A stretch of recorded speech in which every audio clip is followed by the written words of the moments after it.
So this year especially, I've often found that my weekends are following an annoyingly recurring pattern. On my scheduling app, I schedule an incredible amount of work for Saturdays and Sundays, leaving no time for FIFA or Netflix, And naturally, my body's unable to survive without these things, as one would expect, and so my work then takes a backseat. Sunday afternoon then comes, and I have an unrealistic amount of work to do in a number of hours. The theme of my weekends have become stress, certainly not rest. I found that even when I'm popping them into the top right corner with my favorite football team on FIFA or binge watching The Last Dance, I am still unbelievably stressed at the fact that I should be working during that time.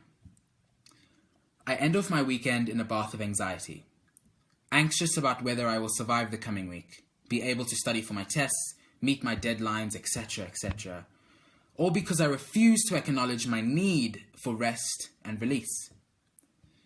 I've begun to wonder whether the high productive standard that I hold myself up to of working is worth sacrificing my mental health, is worth sacrificing me living a good life. The narrative that I've believed for so long is that non-stop work and strive is what makes a successful life. That striving towards a leadership position or doing as many extracurricular activities that I possibly can will satisfy my need for validation. And to be honest, I think a lot of us follow this narrative in all spectrums of life, really. I, for a long time, have aspired to, in my adulthood, build a social media applications company. It's something that I fully intend on committing my life to. And so you can imagine that my industry role models have completely devoted their lives to work, and even more work. Elon Musk, being one of them, believes that in order to change the world, one must consistently, week after week, work up to 100 hours a week. I dare to argue that this culture of relentless work, although perhaps effective in changing the world, does not leave one with a successful life. What I found over the last 6 months is that by subscribing to this narrative of chasing what I have coined as success and seeking validation through these things has left me burnt out, resenting the activities I was once so excited to do. I would find myself with incredible anxiety and even feeling depressed. Coming from public speaking practice, trying to squeeze in doing my science practical before I head to physical theatre rehearsals, getting home at 7 p.m. that night, figuring out how I'm going to get prepared for my 2 tests that week. I would average about 4, maybe 5 hours of sleep a night, sometimes even less, and quite frankly, my enjoyment for life was not present at all. Looking back, the times that I was actually most productive were the moments where I was seated at a bench surrounded by my friends. Being able to do my work in short bursts while laughing with others in between made the task I was doing far more bearable.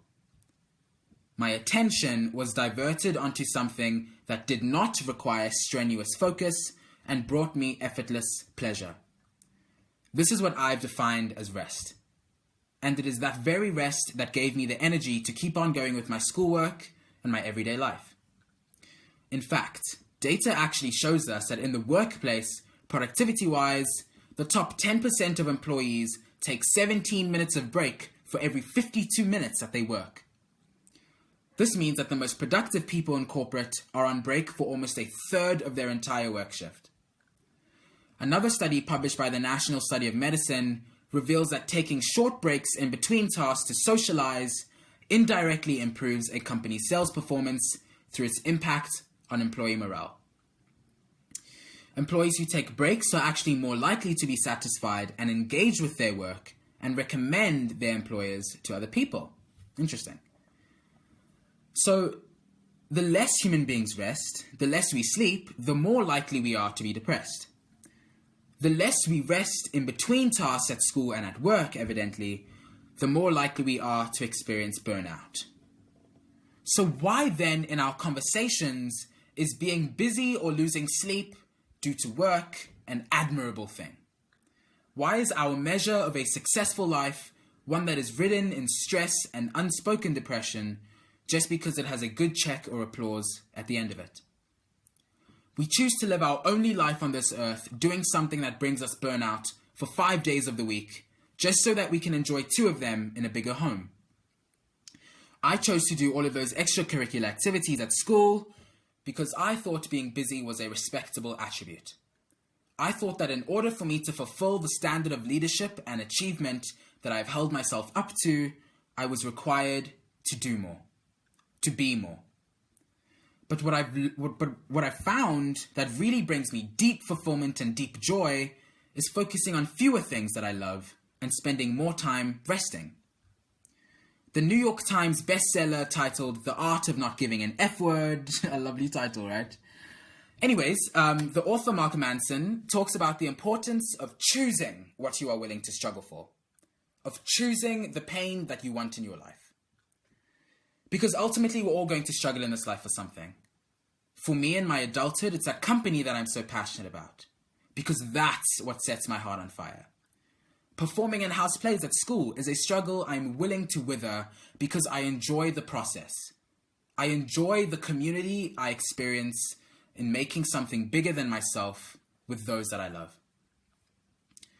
According to Manson, if we are to be truly satisfied with the lives that we live, we should struggle for that which we actually care for.